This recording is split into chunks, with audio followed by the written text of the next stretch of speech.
FM 100.25 สถานีวิทยุคณะสงฆ์อำเภอฝางตั้งอยู่ที่วัดพระบาทอุดมน้ำบ่อสาวาสำนักวิปัสสนาแล้วก็ที่ 89.50 บ้านทุ่งเรดิโอ 89.50 ตั้งแต่หางดงล่องใต้1 ชั่วโมงทุกวันจันทร์ถึงศุกร์ 89.50 บ้านทุ่งเรดิโอหางดงล่องใต้หางดงสันปะตองแม่วังดอยหล่อป่าซางรับฟังได้ในเวียงก็ได้ 89.5 เลยดอยหล่อไปตั้งใต้แถมหน่อยก็ได้ 98.75 คลื่นธรรมะของชุมชนที่วัดห้วยตองซักตำบลขวงเปาอำเภอจอมตองจังหวัดเชียงใหม่แล้วก็ที่ 91.50 วิทยุชุมชนคนนาน้อยอำเภอนาน้อยจังหวัดน่านได้เกาะสัญญาณเชื่อมสัญญาณเอารายการนี้ไปสู่ผู้ฟังทางบ้านหลายคลื่นหลายที่หลายแห่งญาติโยมที่รับฟังดังแม่แจ่มก็ที่ 106.25 FM 106.25 สถานีวิทยุมนต์เสียงธรรมที่แม่แจ่มเป็นประจำมาปะกันแล้วบ่เฮิ่ได้ขาดแคลวเสียเวลาจะได้นำเสนอสาระธรรมะให้ศรัทธาญาติโยมท่านสาธุชนทั้งหลายได้ฟังวันนี้จะอู้ถึงเรื่องความปลอดภัยเพราะอาศัยผู้ฮู้ปลอดภัยเพราะอาศัยผู้ฮู้ผู้ฮู้อย่างใดปลอดภัยอย่างใดนรชนเหล่าใดประพฤติตนอยู่ในโอวาทที่ผู้ฮู้เปิ้นบอกเปิ้นจี้แนะบอกนรชนเหล่านั้นจะถึงฝั่งปลอดภัยดุจป่อกาทั้งหลายที่ทำตามกรรมของม้าวลาหกอันนี้ปรากฏในธรรมภสิทธิคุตทกนิกายวลาหะกัสสะชาดกเราจะได้ฟังกันต่อไปท่านผู้ฟังญาติโยมทั้งหลายการปฏิบัติตามคำแนะนำของผู้ฮู้ยังหมอกะอสมกะที่เปิ่นไปอบรมมาเนี่ยเปิ่นบอกให้เฮาหมั่นล้างมือเน้อใส่หน้ากากเน้อฮะหมั่นล้างมือกินของร้อนใจช้อนกลางเนาะเปิ่นจังว่ากันเป็นอย่างเวลาอาตมาจังบอกให้ญาติโยมเมื่อวัน11 โมงแก่ๆเที่ยงเนี่ยเปิดทีวีพอพ่องเปิ่นจะถ่ายทอดสถานการณ์โรคโควิดคุณหมอเปิ่นเอามาแถลงยอดวันนี้เป็น1ยอดวันนี้เป็น0วันนี้น่าดีใจยอดเป็น0แล้วก็ทั่วประเทศเท่านี้ก็ยอดเป็น0มาได้18-19 วันแล้วเชียงใหม่เท่านี้ก็ยอดเป็น0มาได้หลายวันแล้วเหมือนกันเอาก็จะมีผู้ฮู้มาแนะนำอย่างรายการ104ตะกี้การเกษตรก็อีนะข่าวสารบ้านเมืองเนาะโอ้เฮาฟังเบิ่นก็ม่วนเฮาฟังผู้ฮู้ทุกช่วงรายการเป็นการพัฒนาคุณภาพชีวิตได้ความฮู้จากคนที่เปิ้นฮู้กฎหมายก็ทนายก็อย่าเป็นหมอก็อีน่ะเข้าท่าดีบ่ได้ฟังกับตุเจ้าอย่างเดียวนะอันนี้ถ้าเฮาฟังเปิ้นเฮาก็จะปลอดภัยเนาะเป็นความปลอดภัยของชีวิตแล้วเป็นหนทางไปสู่ความเจริญรุ่งเรืองทันทีที่เฮาลืมตาขึ้นมาพอโลก เฮาเกิดมาพร้อมกับความบ่ฮู้ทุกคนน่ะบ่ใจฮู้ลูกในท้องมาเนาะเฮาก็จำเป็นจะต้องเสาะแสวงหาครูบาอาจารย์พ่อแม่พร่ำสอนบอกกล่าวเข้าโรงเรียนได้เรียนรู้จากพ่อจากแม่สอนย่างสอนเตี้ยวสอนเกี้ยวสอนกินเนี่ยเรียนรู้จากคนรอบข้างก็ได้รับความรู้กับเปิ้นพ้องบางครั้งผู้รู้ได้แนะนำให้เฮาปฏิบัติในสิ่งต่างๆแต่เมื่อเฮายังไตร่ตรองโดยบัดตันพิจารณาโดยบัดตันเนื่องจากว่าเฮายังบ่ใจผู้รู้ติแท้เด้อใจคนรู้แท้เฮาก็เลยฝืนบ่ได้ปฏิบัติเมื่อเวลาผ่านไปเฮาได้ไตร่ตรองพิจารณาดีแล้วเฮาก็หันว่าการที่เฮาเนี่ยเฮาทำอย่างที่เปิ้นบอกก็บ่มีผลเสียหายอะไรหยังเฮาน่าจะลองทำไปก่อนถึงบ่เชื่อก็เพื่อเหนียวกันเหนียวไว้นะถ้าสิ่งที่เปิ้นแนะนำนั้นเกิดผลดีแต่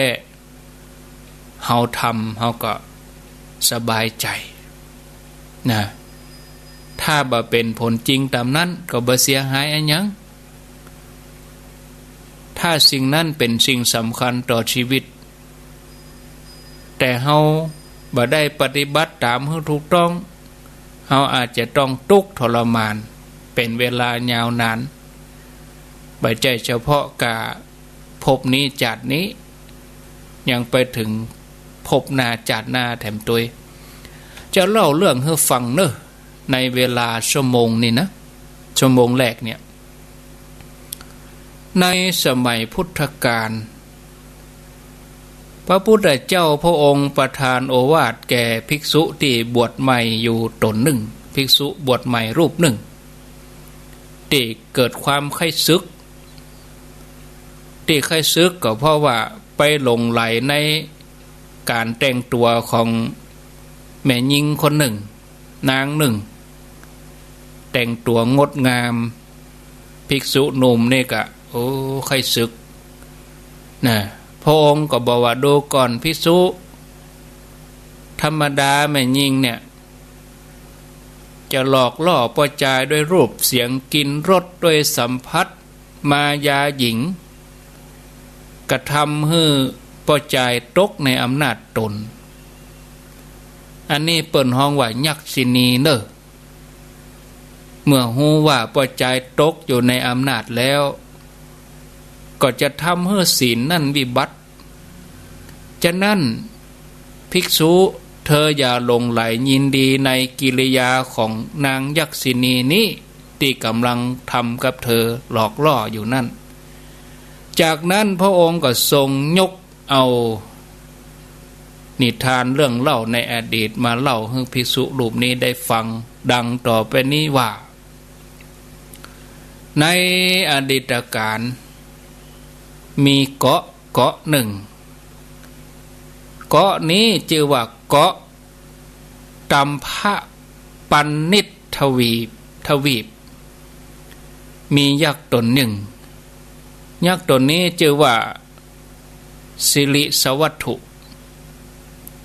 เป็นเมืองยักษ์เมืองสิริสวัตถุนี่นะเป็นที่อยู่ของหมู่บรรดานางยักษินีเมื่อเรือของปอกก้าอับปางเรือปอกก้าล้มอับปางกลางทะเลหมู่บรรดานางยักษินีก็ฮู้ว่าอาหารอันโอชะมาถึงแล้วหมู่นางยักษ์นี่ก็ปากันประดับตกแต่งร่างกายฮืองามแต่งย่องฮือดีเอาของเกี้ยวของกินมีบรรดาหมู่ทาสแวดล้อมแล้วก็ทารกน้อยเข้าไปหาหมู่ปอกกะเพื่อจะให้หมู่ปอกกะหมู่นั้นรู้ว่าตัวเขาเนี่ยมาจากถิ่นมนุษย์เหมือนกัน เพียงแต่อาศัยอยู่ที่นิมนต์มาแล้วหมู่นางยักษินีก็เลยเจื้อเจิญหมู่ปอกกาที่เหืออับปางกลางทะเลว่าโอ้ยินดีต้อนรับทุกท่านเข้าสู่หมู่บ้านของเฮาชื่อหมู่บ้านว่าสิริสวัตถุอันเป็นชื่อหมู่บ้านของหมู่เฮาหมู่ปอกกาหมู่นี้ก็ขาดไหวพริบปฏิภาณบัดเสเหลวใจนาดไปกินอาหารที่หมู่นางยักษ์จัดมาเมื่อกินไปแล้วหม่อยรับผ่อนสบายใจเนาะยักษ์สินีก็เลยถามว่าพวกท่านลูกไหนมานี่อยู่ที่ไหนจะไปจังใดมาเนี่ยอย่างนี้หมู่ปอกกาหมู่นั่นก็บอกว่าเหือของเฮาเนี่ยล่มอับปางกลางทะเล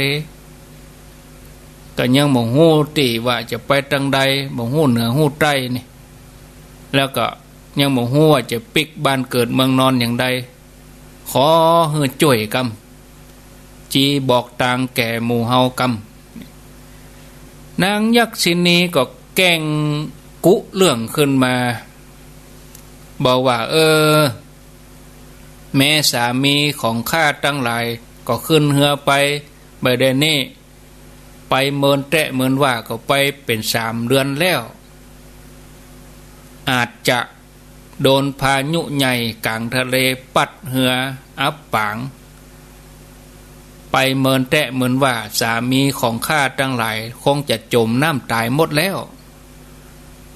พวกเขาก็เป็นปอกกาเหมือนกันพวกท่านก็เป็นปอกกาเหมือนกันขอฮับใจขอเป็นแม่ยิงฮับใจท่านตั้งหลายเตอะบัดถ้าไปไหนละอาศัยอยู่ที่นี่ไหนๆก็มาแล้วอีนี่นางยักษินีว่าอย่างนี้จากนั้นหมู่นางยักษินีก็ต่างหลอกล่อเล่าโลมปอกกาโดยมารยาหญิงก็ปาปอกกาหมู่นี้เข้าไปในเมืองยักษ์ทันทีเลยวันหนึ่งก็มีปอกกาเหืออับปางแถม500 คนปากันเข้าไปใกล้เมืองของนางยักษินีหมู่ยักษินีก็ไปหาปอกกาที่เหือล่มนี่ดำเนินตามกลอุบายเก่าๆตามปกติที่ผ่านมาบ่เคยมีปอกกากลุ่มไหนรอดจากเงื้อมมือของหมู่นางยักษ์นี้ไปได้ทุกครั้งก็ได้กินมนุษย์ได้มนุษย์ใหม่ๆมาให้กินนางยักษินีหมู่นี้ก็จะเอาโซ่มาล่ามมนุษย์ล่ามมัดไว้ก่อนขังไว้นะแล้วจะกระทำมนุษย์ที่ยับได้เมื่อรูนเนี่ยเอามาสมสู่หลอกล่อเป็นสามีอันเก่าก็จะกินตายไปนะครั้งนี้ก็เหมือนเดียวกันหัวหน้านางยักษินีก็หัวหน้าปอกกาเป็นสามีส่วนบริวารก็จับกู้กันเป็นกู้นะอันเก่าก็ตายอันใหม่มากก็ได้ใหม่มากก็อันเก่าไปแถมอีนะในเวลาเมื่อคืนเมื่อปอกกาหลับนางยักษินีที่เป็นหัวหน้าก็ลุกขึ้นไปฆ่ามนุษย์ที่อยู่ในที่ขังบุญในเรือนคุมขังสิกินจีนออกเป็นตินจักแข่งจักมือออกกินด้วยความอ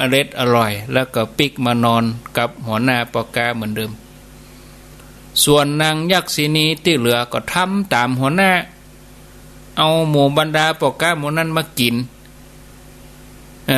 เมื่ออยู่ไปได้บักกี่วันหัวหน้าปอกกานี่เป็นผู้ที่มีไหวพริบน้อยหนึ่งก็สังเกตนางยักษินีออกไปตั้งนอกเนี่ยหยังมาค่ำมาคืนก็เลยแปลกใจหลักล้อมแหลมหลักล้อมแหลมก็คือ ก่อยตวยก้นไปเอาได้ยินจังคนเท่าอูกับเขาเป็นลักล้อมแล่มไปก็ลักล้อมแล่มไปเลยสอดลักสะกดลอยเมื่อกลับเข้ามานอนแถมกั้มร่างกายของ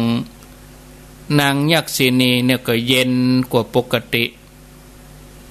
ทีนี้ก็หู้เลยว่าโอ้แม่ยิงงามติ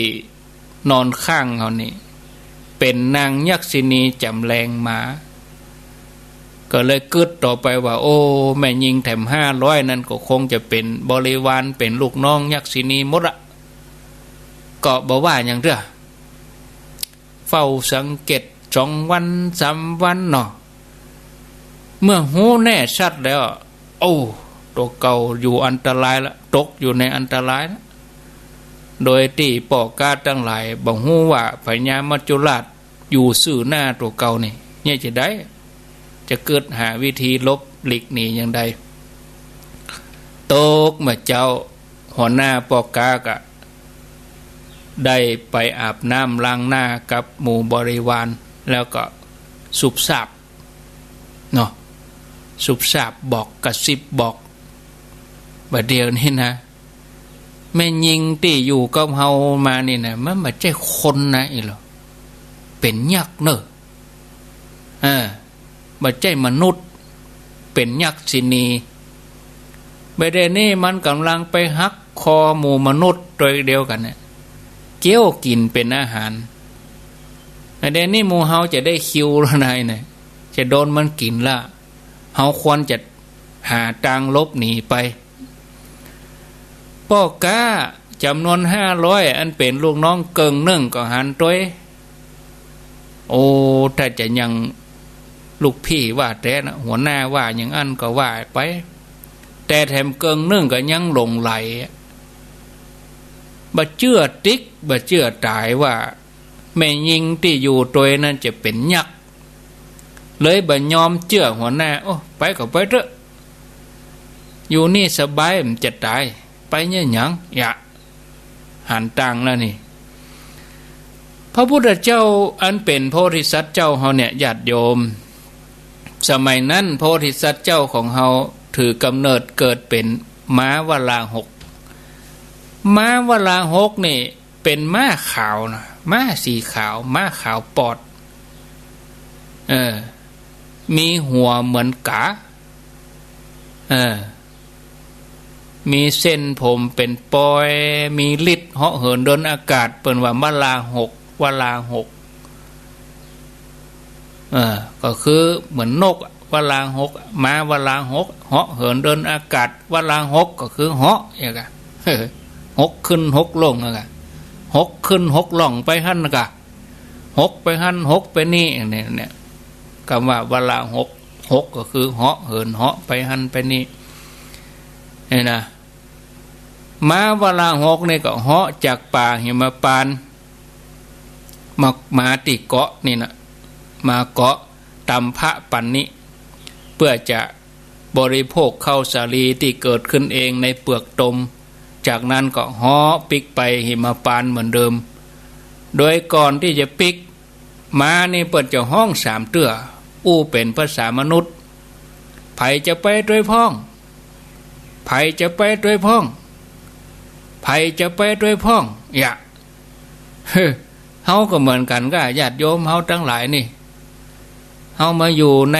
สังสารวัฏนี่ไม่ได้นี่พระพุทธเจ้า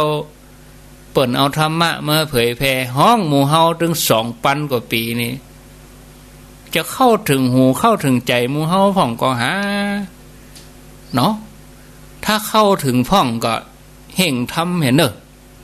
ทำมาอย่างก็เรียกว่าเอาเรื่องมาให้จบก่อนมาในอู้3 เตื้อไผจะไปด้วยพ่องหมู่ป้อกาที่มีบุญคนเฮาเวลาบุญบ่มีมันมืดบ่หรอ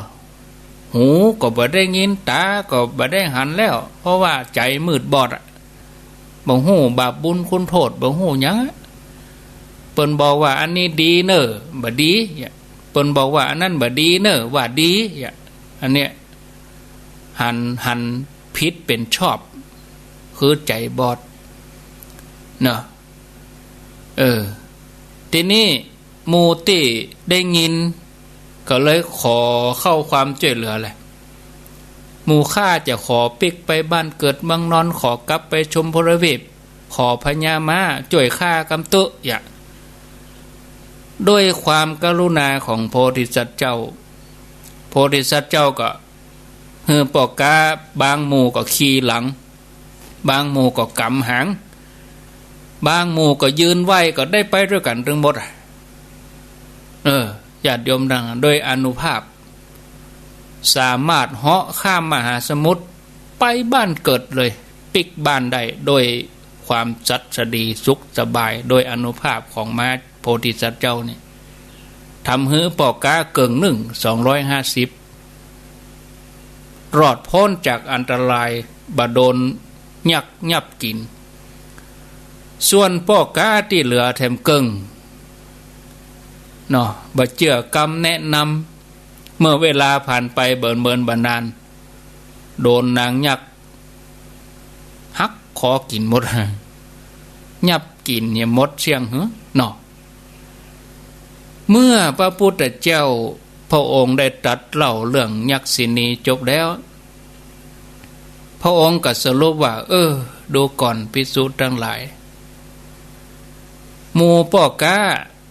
ที่ตกอยู่ในอำนาจของยักษินีต่างก็เสียชีวิตหมดสิ้นลงไปพวกที่เชื่อกรรมของหัวหน้าแล้วกรรมของม้าวลาหกก็ได้ไปอยู่ถิ่นตัวเองอย่างปลอดภัยฉันใดญาติโยมพุทธบริษัททั้งหลายถ้าว่าบ่ได้ประพฤติตามโอวาทของพระพุทธเจ้าตามแนวทางของพุทธศาสนาก็ฉันนั้นย่อมไปถึงอบายภูมิเนาะอบายภูมิ4นรกเปรตอสุรกายเดรัจฉานส่วนผู้ที่ฟังกรรมอันนี้ยังเหมือนเปิ้นเปรียบกับม้าที่อูกับท่านพระครูเมื่อปุดก่อนบอกกองนั่งขี่ก็ได้บ่ต้องโดนไม่แซ่แล้วแต่ว่ามันก็ต้องหันเหตุหันผลอีกคนมันจะเจื่อเลยมันก็บ่ใจบ่ได้เจื่อก็ต้องพิจารณาอยู่แต่ถ้าเฮาน้อมเข้ามาใส่ตัวโอปนยิโกปฏิบัติเองหู้เองปัจจตังเฮาก็จะพ้นเฮาจะได้ยินเสียงม้าเสียงสวรรค์เสียงม้าเพิ่นบอกว่าวันพระวันศีลบางพ่องก็หูนาตาหมื่นแต่เนาะทั้งก็บอกว่ากันนะแล้วแต่ว่าไผจะหู้คิงก็หู้คิงก็อีนะคือเฮาต้องหู้ต้องเรียนหู้นะก็เหมือนไปจะเสี่ยงสุดแล้วพระศาสนาเฮาเปิ้นฮืออายุ5,000 ปี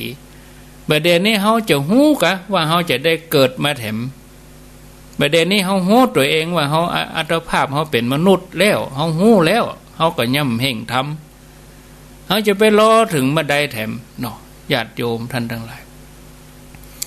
อย่างนี้เฮาจะหันว่าการที่เฮาทำตามคำแนะนำของนักปราชญ์ผู้ฮู้เป็นสิ่งที่ปลอดภัยอย่างพ่อแม่เฮากาครูบาอาจารย์เฮากาเนี่ยเนาะจะนำความสวัสดีมีชัยมาสู่เฮาเนื่องจากว่าเหตุการณ์บางอย่างลำพังตัวเฮาเองเฮาไม่ได้เก่งหมดหรอกเฮาไม่ได้ฮู้หมดหรอกเฮามาอาจจะพิจารณาแยกแยะได้เฮาต้องอาศัยคนอื่นบอกกล่าวสิ่งนั้นเป็นอันตรายสิ่งนี้ควรทำสิ่งนั้นบ่ควรทำเฮาต้องอาศัยผู้ที่ชี้แนะแนวทางนะต้องอาศัยคนที่ฮู้แจ้งแนะนำพร่ำสอนเพราะว่าถ้าเฮาดำเนินชีวิตผิดพลาด มีแต่อบายภูมิเป็นที่ไปถ้าเราปฏิบัติถูกวิธีก็ไปสุขติภูมิถ้าปฏิบัติผิดก็ไปอบายภูมิท่านผู้ฟังญาติโยมทั้งหลายเฮาท่านทั้งหลายนี่นับว่าเป็นผู้โชคดีเนาะโชคดีนะนี่ที่เฮาได้พบแสงสว่างแสงส่องนำทางก็คือ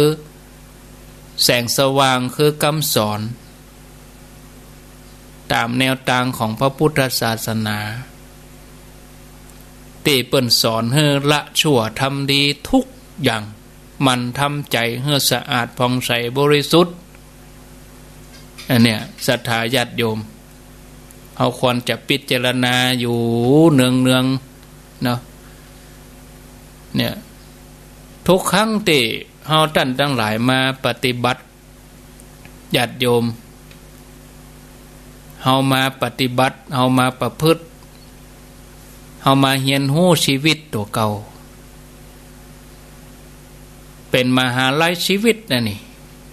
ที่เฮาไปห่ำไปเรียนในโรงเรียนจบมาแล้วก็เอาไว้เป็นเครื่องมือในการทำมาหากินเนาะเอาไปกึดหล่ำทำสร้างฐานะครอบครัวแต่ว่าถึงเวลาแล้วที่เฮาไปเรียนมาเกษียณแล้วก็ดีหรือว่าออกจากงานนั่นก็ดีเฮาก็บ่ได้ใจแล้วความรู้ทั้งโลกแต่ความรู้ทั้งธรรมนี่ที่เฮาจะต้องนำมาเป็นมหาลัยชีวิตเป็นการศึกษาเรื่องชีวิตของเฮาเพื่อเป็นไปตามความเป็นจริงเพื่อหยังเพื่อที่เฮาจะอยู่รอดปลอดภัยในสังสารวัฏนี่เฮาก็จะต้องเป็นคนที่ใฝ่เฮียนใฝ่ฮู้มันฟังอาบน้ำฟังธรรมเนี่ยมันอาบน้ำฟังธรรมก็มีเรื่องเล่าให้ฟังแถมเรื่องหนึ่งคงจะพอดีเวลาแถมประมาณ20 นาทีเนาะจะเล่าเรื่องให้ฟังเน้อญาติโยมเนี่ยเป็นชาดกเกี่ยวกับบัณฑิตเป็นคนที่ชอบสังเกตเอาเหตุการณ์รอบตัวมาประยุกต์เอามาสอนตัวเองนะสมัยหนึ่งพระพุทธเจ้าพระองค์ประทับอยู่ที่วัดพระเจตวันพระองค์ปรารภการกำเริบเกิดขึ้นของกิเลสกามที่มีอยู่ในใจภิกษุบวชใหม่500 รูปซึ่งเมื่อบวชมาแล้วก็บ่ได้ทำความเพียรอย่างเต็มที่เมื่อถึงเวลาเที่ยงคืนภิกษุเหล่านี้ก็เกิดกามวิตกพระองค์ก็ตรวจดูอัธยาศัยของภิกษุแต่ละรูปก็ว่าฝักใฝ่ในการบำเพ็ญสมณธรรมก่อซึ่งเป็นพุทธกิจของพระองค์ที่จะต้องตรวจดูวรจิตของสาวกทั้งหลายกลางคืน3 ครั้งกลางวัน3 ครั้งพิจารณาอย่างอีไปเหมือนนกต้อยตีวิตรักษาไข่พระองค์ทรงห่วงพุทธสาวกสงฆ์ก็เลยอยู่ในญาณทัศนะของพระองค์หากภิกษุรูปใดเกิดกามวิตกเกิดขึ้นพระองค์จะช่วยแก้ให้ภิกษุนั้นได้หันได้จำได้กึดได้หู้ให้จิตใจสะอาดเที่ยงคืนวันหนึ่งขณะที่พระองค์ตรวจดูวรจิตของพระสงฆ์ที่วัดพระเจตวันทรงหู้ว่ากามวิตกของภิกษุบวชใหม่กำเริบเกิดขึ้นพระองค์ก็ดำริว่ากิเลสนี้เมื่อฟุ้งขึ้นมาในใจของภิกษุเหล่านี้แล้วจะคัดขวางบ่ให้บรรลุมรรคผลนิพพานบ่ได้เป็นอรหันต์พระองค์ก็เลยเสด็จออกจากคันธกุฏีรับสั่งให้พระอานนท์เถระไปต่อยละกังต่อยยามดึกหั่นเลยเพื่อจะให้พระสงฆ์ได้มาประชุมกันพระอานนท์ก็ไปต่อยละกังตามพุทธบัญชาเก่ง ภิกษุทั้งหลายได้ยินเสียงระฆังก็มาประชุมกันที่โรงธรรมสภาพระองค์เสด็จมาตัดภิกษุทั้งหลายด้วยเมตตาว่า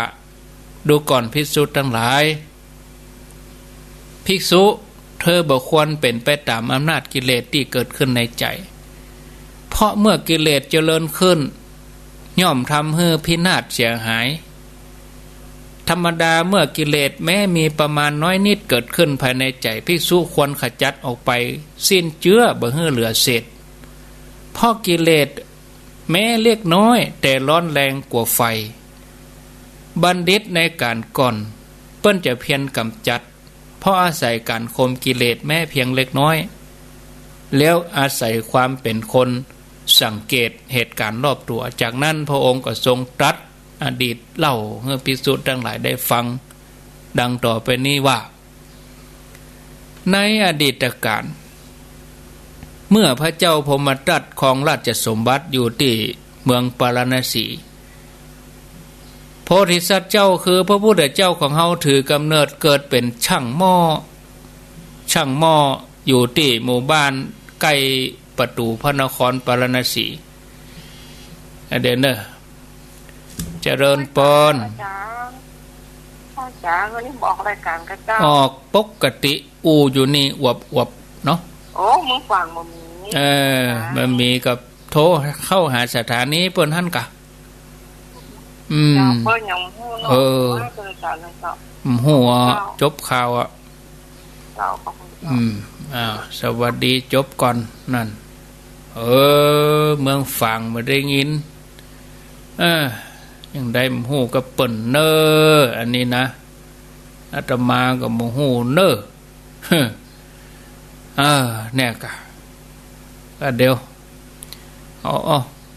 อันนั้นก็เป็นแห่งสถานีหนึ่งก็มันก็หลายสาเหตุนะคนท่อเปิ่นไปได้ยินก็อินดูเปิ่น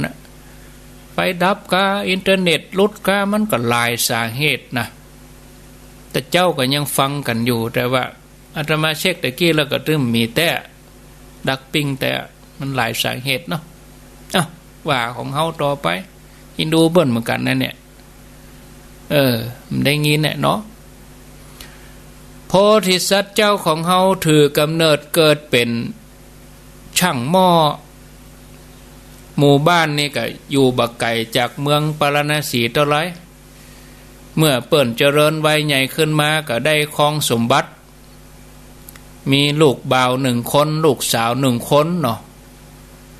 ก็ได้เลี้ยงดูลูกภรรยาก็อาศัยการปั้นหม้อนี่แหละเลี้ยงชีพนะสันปะตองนี่อย่าได้ยินว่าได้ยินอยู่ก้าพ่อนานจันเขานี่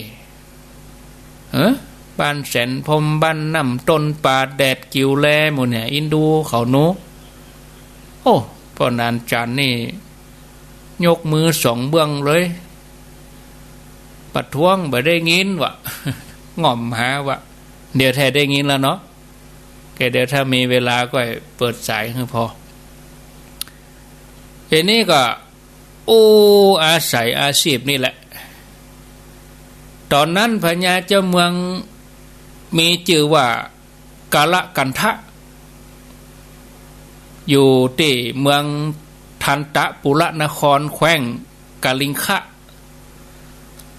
พญาเจ้าเมืองนี่พระองค์ก็มีข้าราชบริพารนักพระองค์เสด็จไปที่สวนอุทยานทอดพระเนตรหันต้นบะม่วงซึ่งบะม่วงนี่กำลังหน่วยดกหน่วยนักน่ากินน่าเสวยบะม่วงนี่ออกที่ใกล้ประตูพระราชอุทยานดูแล้วก็พญาเจ้าเมืองเปิ้นก็เอาบะม่วงมาปุก1ถ้ากำไทยเป็นว่า1 พวงก็เอามาให้ปุกฝ่ายข้าราชการข้าราชบริพารเหล่าอมาตย์พราหมณ์ขหบดีรวมไปจนถึงราชบุรุษนางสนมกำนันหันพญาเจ้าเมืองเก็บบะม่วงเพื่อจะเอาไปเสวยต่างก็ปากันสิเอาไม่เศร้าสิภาษาไทยว่าสอย กำเมืองว่าสิเอาปดโตหันพญาเจ้าเมือง เอาบะม่วงเขาก็จะเอากันลุ่มกันกะเอาไม่เศร้ามาสิจะไปเอาไปกินพ่องนะเนื่องจากบะม่วงต้นนี้เนี่ยรสชาติดีนะทำให้คนมาเมื่อรูนเนี่ยเอาไม่เศร้าสิมันบดเติงก็ขึ้นนะกะคนจ่างขึ้นก็ขึ้นเอาเกินมากายขึ้นไปยื้อบดเติงก็เอาเม็ดเข้าฟันเอาไม้เข้าฟาดโอ้กิ่งไม้ใบไม้บะม่วงแล้วแฟ่นหมดความเป็นต้นบะม่วงที่เคยสมบูรณ์โดยเหตุเพราะหน่วยน่ากินนั่นนะศรัทธาญาติโยมหน่วยบะกี้แก่นทำให้ต้นบะเหลือเลยนะพญาเจ้าเมืองก็พระองค์ก็ทรงสำราญอยู่ในสวนอุทยานถึงเวลาแรงๆแล้วก็เสด็จกลับเส้นทางเดิมก็ทอดพระเนตรหันต้นบะม่วงบะเมียแล้วแฝ่นใบกิ่งหักมดจัดติหานก็หานจัดติเอามีดฟันก็มีดฟันมดสง่าราศีความเป็นบะม่วงพญาเจ้าเมืองก็ลงจากคอจ้างประทับยืนอยู่ที่ปืนต้นบะม่วงพอไปถึงปลายพอตั้งแต่เก้าไปถึงปลายแล้วพระองค์ก็ดำริว่าต้นบะม่วงนี้เฮามาแต่เจ้าแต่กี้นี่หน่วยเต็มบึดเป็นปุกพอแล้วก็อิ่มตาอิ่มใจแก่คนได้ปะตีผ่านไปผ่านมาบาเดียนนี้โดนเก็บมดหน่วยกากิ่งกาห้อยหลุ่งลิ่งตึงหักตึงปุดนะดูแล้วบางงามเมื่อพญาเจ้าเมืองเปิ้นพอต้นอื่นหันต้นบะม่วงที่บะมีหน่วยมีกระใบก็ยืนสง่างามพระองค์ทรงทำต้นบะม่วงที่มีหน่วยเนี่ยพิจารณาเป็นอารมณ์ต้นบะม่วงต้นนั้นยืนต้นสง่างามเหมือนภูเขาเพราะว่าบะมีหน่วยบะมีผลส่วนต้นบะม่วงที่มีหน่วยมีผลเนี่ยย่อยยับเพราะออกหน่วยมาแม้ราชสมบัติที่เฮากำลังปกครองอยู่ก็อย่างเดียวกันกับต้นบะม่วงที่มีหน่วยส่วนการได้สละออกบวชเป็นอย่างเดียวกันกับต้นบะม่วงที่บ่มีหน่วยผู้มีทรัพย์นั่นแหละมีภัยส่วนผู้บ่มีทรัพย์ปัดจะจากไปแม้เฮาเองควรเป็นต้นบะม่วงที่บ่มีหน่วยได้หันไตรลักษณ์พญาเจ้าเมืองพิจารณาหันไตรลักษณ์คือความเกิดขึ้นตั้งอยู่ดับไปอนิจจังทุกขังอนัตตาแล้วก็เจริญวิปัสสนาจนได้ปัจเจกโพธิญาณลำลึกนึกอยู่ว่าบัดนี้เฮาทำลายกระท่อมก็คือต้องของมารดาแล้วการปฏิสนธิในภพถึง3เฮาตัดขาดแล้วส้วมที่อยู่ของอุจจาระคือสังสาระเฮาได้ล้างสะอาดทะเลแห่งน้ำตาได้เหือดแห้งไปกำแพงกระดูกได้ลุดพังเฮาจะบ่มีการปฏิสนธิอีกต่อไปคณะพระองค์กำลังประทับยืนพิจารณาสภาวะธรรมเกิดหมู่อำมาตย์ทั้งหลายกราบทูลพระองค์บัดนี้พระองค์ประทับยืนเมินลำไปแล้วค่ำลงแล้วมืดซุ่มซิมแล้วจนเสด็จกลับเถิดพญาเจ้าเมืองก็บอกว่าเฮาใจพญาเจ้าเมืองของท่านแล้วแต่เราได้สำเร็จเป็นปัจเจกพุทธเจ้ากล่าวอย่างนั้นจบยกพระหัตถ์ขึ้นรูปพระเกศาทันใดนั้นเพศคฤหัสถ์หายอันตรธานเพศสมณะปรากฏมีสมณะบริขารครบทุกอย่างพระองค์ประทับยืนบนอากาศประทานโอวาทแก่คนทั้งหลายตั้งอยู่ในความประมาทแล้วก็เสด็จไปที่เงื่อมเขา นันทมูลกะอันเป็นที่อยู่ของพระปัจเจกพุทธเจ้าท่านผู้ฟังญาติโยมตั้งหลายเฮาได้ฟังเฮาจะหันว่าเหตุการณ์ต่างๆรอบข้างที่เกิดขึ้นสามารถเป็นครูที่ดีบ่ควรจะมองข้ามบางสิ่งบางอย่างก็ดูเหมือนว่าได้ประสบในชีวิตเป็นประจำวันอยู่แล้วแต่ถ้าเฮาเพิ่มเติมความสำคัญเข้าไปอย่างน้อยแล้วก็ฮู้จักนำมาพิจารณาไตร่ตรองเฮาจะหันว่าสิ่งต่างๆที่ซ่อนเล่นเป็นสารธรรมหมดเลยเพราะธรรมะสามารถตรึกตรองเข้าได้กู้หนกู้แห่งกุติคนที่เปิ่นมีสติพิจารณาเปิ่นก็สามารถนำพาชีวิตไปสู่ความสำเร็จสมปรารถนาส่วนแห่งบันดาลใจในการทำความดีอย่างที่พระพุทธเจ้าพระองค์นำมาแสดงภิกษุ500 รูปก็เพื่อเป็นกำลังใจในการทำความเพียรหลายเรื่องหลายราวที่จะดำเนินไปญาติโยมทั้งหลายเฮาก็ติดตามกันต่อไปในวันพุธเนาะพอเวลาแล้วเหลือแถม8 นาทีญาติโยมจะโทรเข้ามาช่วงนี้ก็เจริญปอนก่อนขอเอาญาติโยมที่ฟัง 89.5 ก่อนเนาะส่วน104นี่เฮามีเวลาอยู่ด้วยกันแถมชั่วโมงหลังอีนะแต่ก็สลับกันไปได้บ่ว่ากันเ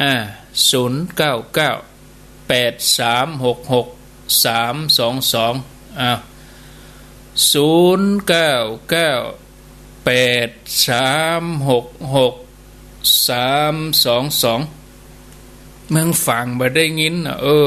เนาะก็บ่ฮู้จะแก้ไขจะได้อาจจะไฟฟ้าดับกาอันนี้บ่ได้อันบอกให้ท่านเจริญเจ้าหน้าที่ฝ่ายเทคนิคจะจะจ๋าก็ขอเจริญปอนเข้ามาตัง104จะโทรมาก็ได้ก็ว่าอาตมาไปคนเดียวก็ว่าตนเดียว ถ้าดักปิ้งกู้สถานีกับสวัสดีจบก่อนนะเนาะเจริญปอนยาวอันนี้ตันบ้านป่าแดดได้ยินฟังชัดเจนนะไหมเนอะป่าแดดไหนป่าแดดอำเภอหยังป่าแดดอำเภอแม่แวงอีกาป่าแดดอันป่าแดดแม่แวงเนาะป่าแดดแสนพมคนนั่นกะอันกะแม่กับเนี่ยบอกให้กันพ่องกาขอบคุณเนอะฟังกูตื่นเลยวันนี้โคตรแล้วมันถูกกับลังอูเนาะได้ยินแล้วเนาะได้ยินแล้วชัดเจนแต่ก็มีสาระนะขึ้นนะครับฟังกันไหมเนอะดีแล้วกันอยู่ดีมีสุขอีกาบอกให้กันพ่องกันป่าแดดแม่วางเจริญปอนฟัง 89.5 มาถึงวันเนอะจันทร์ถึงศุกร์ที่ลุงดมนี่นะเจริญปอนจากตั้งใดทำตับเต่าเพื่อใช้ประการเจ้าใช้ประการทำตับเต่าได้ยินตั้งแต่กี่โมงกำลังได้ยินแบบนี้หมดเนี่ยอินดูแต่สถานีคัดข้องกันเนาะเป็นยังเดี๋ยวฟังชั่วโมงหลังก็ฟังชั่วโมงหลังเนาะขออภัยขอโทษด้วยเนอะขอโทษแทนขอโทษแทนนั้นเจ้าหน้าที่ฝ่ายเทคนิคเปิ่นต้วยนะดักปิ้งกะดักปิ้งเลยกะโซนี่ไฟดับโซนี่ไฟดับยินดีเนอะใช้ประการนะแล้วก็ตั้งวันที่ 1กรกฎาคม 2 ทุ่มนี่ฟังที่อันสถานี 91.75 เนอะใช้ประการนะจะได้ยินกันแล้วนะเมื่อคืนนะใกล้เนาะใกล้แหมน้อยก็ดูต่างกะ 91.75 เนี่ยมันโทรก็แค่ติดยังแต่คืนน่ะโทรถามเมื่อคืนน่ะก็ติดเป็นหยังพยายามเอากะยินดีเนอะ เดี๋ยวก่อยฟังธรรมะชั่วโมงหลังเอาเนาะอยู่ดีมีสุขเจริญปนจากดังใดจากบ้านที่หลงเจ้าบ้านที่หลงนี่ฟังเคลื่อนยังบ้านที่หลงคืนนั้นยังร้อยสี่นี่ฝ่ายหินนะเจ้าได้ปะกันแล้วกะแม่ได้ปะอาตมาละบ่ไม่ได้ปะครับวันที่12กรกฎาเนอะเมื่อไหร่12กรกฎาถ้าว่างก็ไปเอวกะที่วัดฝ่ายหินเนี่ยก็อยู่วันที่เป็นคนนี้พอก่อนกับวันที่เป็นวันติดนะเป็นวันอาทิตย์โมทนาสาธุทำได้ไปกับฟังถ่ายทอดนั้นถ่ายทอดเสียงฮั่นเนาะเจริญปนกลับไปสาพระอาจารย์ค่ะอันนี้จากทางใดจากกันปะเซาอุโมงค์ปะเซาอุโมงค์ได้ยินทีก็ปะเซาอุโมงค์นี่เมื่อเช้านี้ได้ยินคืน103.50นะเจ๋วเลยเนาะเจ๋วเลยเนาะมันก็ยังก้าน104อยู่เจ้าก็ไล่ไปเสาะหากันเสาะหา104ป้าเจ้ามาเจ้าเนี่ยเจ้าไปคุณไปทำน้อยนึงมันประกาศว่า103.50นะปิ่นนั่นเลยก็ฟังมาตลอดแต่ว่าจะบอกว่าชัดแน่เตา104เจ้าเป็นยังเนาะยินดีแต่เจ้านี่104.5นี่ชัดแจ๋วกว่าเลยแต่วันนี้คืนดีดิมปิงศูนย์กันกวนเจ้าคืนจนกันน่ะเนาะเจ้าจนกันนะเจ้าจราจรติดขัดทำให้ถนนไม่คล่องตัวโมทนาเนอร้องละปูนนี่ร้องไหลไป 89.5 นี่วันผูกร้องไหลไปพอเนอะเจ้าเขียนไว้เหรอ 89.5 บ่าย3 โมงถึง4 โมงชั่วโมงเดียวนะเนาะเอาสายสุดท้ายเดี๋ยวจะลาที่ 89.5 นี่ก่อนเจริญปนสายสุดท้ายเดี๋ยวเขาไปต่อกันยายวันแหละ